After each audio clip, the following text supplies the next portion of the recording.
शेरी रहमान साहिबा ने हमें ज्वाइन किया है, साबिक सफ़ीर बराए अमरीका है। शेरी साहिबा, first up your thoughts on this, मतलब क्रेडिट टू पाकिस्तान कि कितनी खूबसूरती से, कितनी खामोशी से और diligently throughout this whole past month जो ये जंग चलती रही है, पाकिस्तान अपने हर हम कहेंगे कि साथी से, हर मुल्क से जो जो इन्वॉल्व था उनसे बातचीत करते रहे हैं, बातचीत के दरवाजे कभी बंद नहीं होने दिए। जी शुक्रिया। बिस्मिल्लाहिर्रहमानिर्रहीम। देखिए, इस पूरे मरहले में कल मैंने सेनेट में भी कहा कि पाकिस्तान ने जिस बारीक बीनी से और पस पर्दा भी बहुत सारा काम किया है, वो अब सामने आया। आधी रात को ये बात निकली, कुछ घंटे इस डेडलाइन, प्रेसिडेंट ट्रंप की डेडलाइन से पहले, तो सारी दुनिया ने मेरे ख्याल में अपनी सांसें फिर से ली।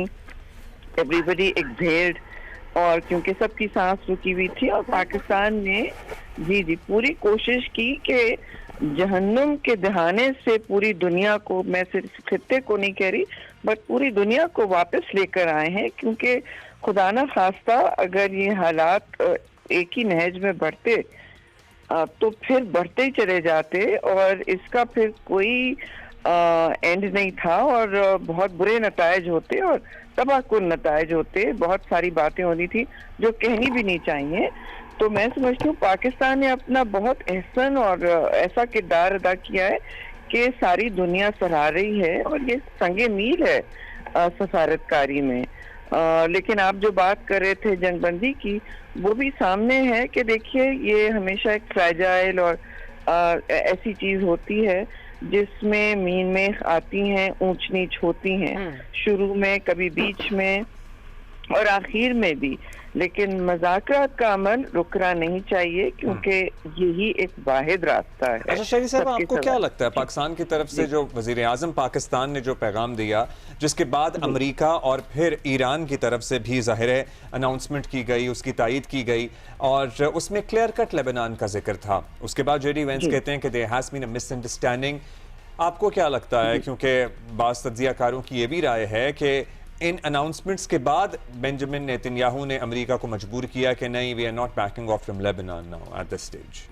जी ये आपने जो कहा है ये ऐन मुमकिन भी हो सकता है क्योंकि तर्ज अमल यही रहा है अक्सर और बेशतर माजी में भी कि जब अमेरिका की तरफ से कोई बात आई है तो उसके पीछे इन्होंने कुछ और भी किया है। क्योंकि नेतन्याहू के स्टेक्स अमेरिका से फर्क हैं जी। वो तो फिर अगर शायद अपने आप को जेल में ना पाए अगर ये जंग खत्म हुई और उनकी हुकूमत हटाई गई या ऐसा कुछ हुआ, तो उनके अपने स्टेक्स कुछ और हैं। लेकिन मैं और आप इस वक्त ये नहीं कह सकते किसने क्या किया।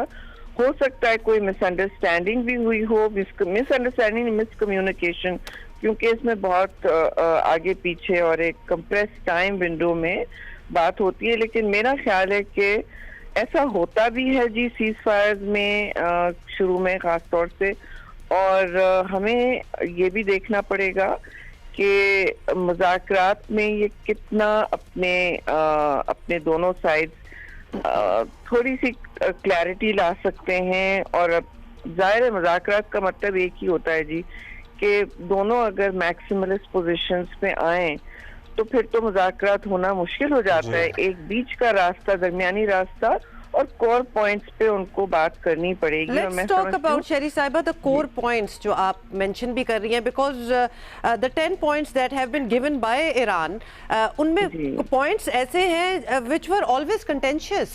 अब उन पे बात करना, जैसे कि for instance US military withdrawal from the Middle East, मतलब पूरे मिडल ईस्ट की बात हो रही है। उसके बाद continued Iranian control over the Strait of Hormuz, lifting of all primary and secondary sanctions on Iran। मतलब ये सारी जो चीजें हैं इन पे पहले भी बातचीत हो रही थी और इतना आपको पता है कि बहुत सी चीजों पे मान भी गया था ईरान जब ये वॉर स्टार्ट हुई थी। तो अब वो ट्रस्ट किस तरह बिल्ड होगा कि दोबारा से इस नेगोशिएशन पे बैठे, और खास तौर पे एक दफा बातचीत होते हुए ये हुआ तो अब कैसे मानेंगे ये? देखिए बात ये है कि एकदम तो कोई वैसे कौन सा ट्रस्ट था, वैसे कौन सी एतमाद साजी थी इन दो ममालिक के दरमियान ये तो पाकिस्तान ने एक मौज़ाती काम किया है कि बीच में आकर इस तरह जो नैरेटिव की जंग भी तो चल रही थी ना, अभी भी ऐसा ही है, लेकिन उससे तो नीचे आने की कोशिश करवाई है। और आप जो पॉइंट्स की बात कर रही थी, बहुत से पॉइंट्स इस तरह जो मैक्सिमलिस्ट पोजीशंस होती हैं वो दिए जाते हैं। अब उनकी भी फहम पर और उनके भी अज़ाइम पर बात मोहित होती है कि ये आगे कितना इसमें लचक ला सकते हैं, कि क्योंकि लचक के बगैर तो फिर बैठना ही बेकार है कि अगर दोनों साइड इस तरह लेकिन मैक्सिमलिस्ट पोजीशंस आए। लेकिन जो भी है, देखिए ममालिक अपनी पेश करते हैं हर सिचुएशन में, क्योंकि आजकल तो हर चीज मीडिया के जरिए भी पहले कर दी जाती है। एक जंग तो मीडिया में ही चलाई जा रही होती है ना, स्पेशली सोशल मीडिया पे, तो वो एक अलग अपनी नौयत की होती है। और उसका क्योंकि आजकल डिप्लोमेसी इतनी फ्रैंकली इतनी मुश्किल हो जाती है बिकॉज ऑफ दिस, क्योंकि इसमें स्पॉइलर का जो काम होता है ना, वो एक तो सीज फायर वायोलेशन का होता है जो आपके सामने है। मैंने तो कल कहा था कि जी फौरी तौर पर याद रखें कि सीज फायर वायोलेशन और स्पॉइलर जैसी चीजें होंगी। अब स्पॉइलर मीडिया में भी आ सकते हैं कि दूसरे लोग भी बढ़ा चढ़ा के करते हैं, और वैसे भी ममालिक अपनी पोजीशंस मुस्तहकम करके ही निकलते हैं कि हमारी जी ये मैक्सिमलिस्ट पाकिस्तान इंडिया वाले सीज फायर में भी कहीं ना कहीं हमने देखा था, उसके बाद भी सिलसिला चलता रहा, and then it took time. अच्छा, पाकिस्तान के किरदार पे दोबारा बात करते हैं शहरी साहिबा। द वर्ल्ड इज एक्नॉलेजिंग, मतलब दुनिया के प्राइम मिनिस्टर्स हो गए, दुनिया के वज़राए खारजा हो गए, चाहे वो लीडर्स हो गए, except you know obviously India and a few others and some faction of our society as well. हमारे यहाँ भी कुछ जमातें हैं जिनके सेंट्रल मीडिया डिपार्टमेंट की तरफ से एक्स पर पैगाम आता है। शेख वकास अकरम का मैं पैगाम देख रहा था, पाकिस्तान तहरीक इंसाफ से उनका ताल्लुक है, उसमें सिरे से पाकिस्तानी लीडरशिप का जिक्र नहीं होता।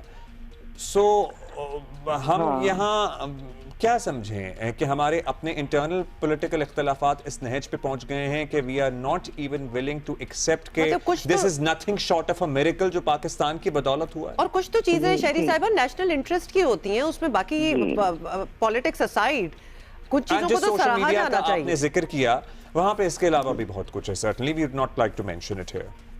जी जी बिल्कुल, आप सही कह रहे हैं दोनों, कि ये अफसोस भी होता है देख के कि ऐसे वक्त में जो तारीख में इसकी कोई मिसाल नहीं है।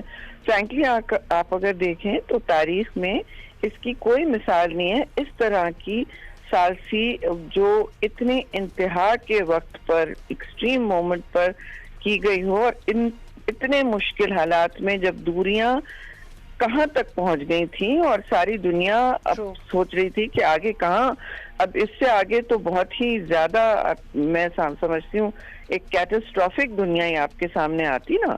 तो इस हवाले से मुझे बुरा भी लगा, आई थिंक सबको बुरा लगा कि जिन जिन लोगों ने मुल्क के अंदर रहते हुए इस तरह एक मतलब तंग नजरी का और एक अनजेनरस जो होता है एटीट्यूड डिस्प्ले किया। मतलब हम सब ने सराहा, जिसके भी इख्तिलाफात हैं, और हाउसेज में तो कल तो सेनेट चल रही थी जी, वहाँ तो ज्यादातर अपना कोई भी आप अपनी बात कर लें, लेकिन लोगों ने ऑल राउंड ये जरूर कहा कि पाकिस्तान की लीडरशिप ने इस वक्त वजाहत से एक खास लीडरशिप दिखाई है। इसमें जाहिर प्राइम मिनिस्टर शहबाज शरीफ का नाम सर फहरिस्त है, फील्ड मार्शल आसिम मुनीर ने जो मार्के किए हैं वो सबके सामने, और बहुत से नए भी हैं, ठीक है जी। और इसमें जाहिर है अपने डार साहब हैं जो इस वक्त खारजा वजीर भी हैं, और उसके बाद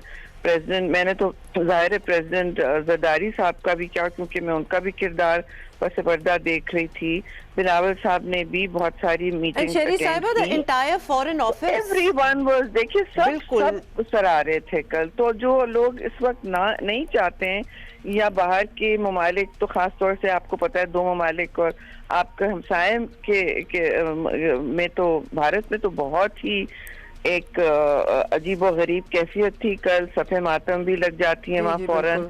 तो उनको भी सोचना चाहिए कि वो अब कहाँ अपने आप को, अपने बयानिए को ले आए हैं कि अमन की भी कोई बात हो जो उनके मुल्क को भी, मैं समझती हूँ, उनके फायदे में थी, बिकॉज इंडिया के अवाम जो थे इस वक्त बहुत मुश्किल में थे जी।